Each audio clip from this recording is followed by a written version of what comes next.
So right now I'm growing everything in a small space type method. I have peppers on the back side of these tomatoes, and therefore I'm going to go in and trim the bottoms off of all of these tomatoes.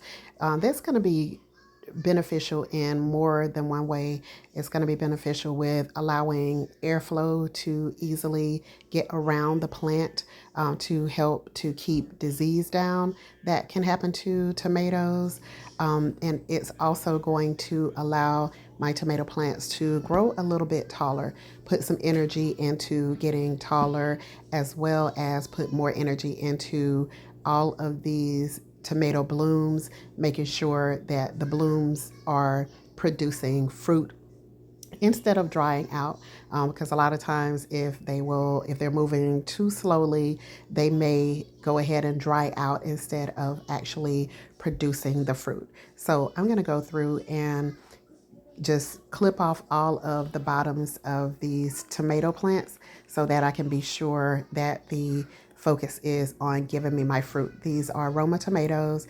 They're a determinate variety, and that way they'll push out all the fruit kind of at one time. I want to make sure that I get as many as possible so that I can have my harvests around the same time and use these tomatoes for canning. So as you can see, there's plenty of space around the tomatoes now after doing the trimming, and that way, the soil can be nice and healthy, not harboring any type of diseases that will harm my tomatoes. And also be sure that when you are going in to trim the suckers off of these tomatoes, that you're not mistaking the tomato blooms for suckers. So be sure to look for those. I'm trying to give you a close-up here on what they would look like, and so that you don't mistake these for being suckers. So trimming the tomatoes like any other plant is very healthy for them.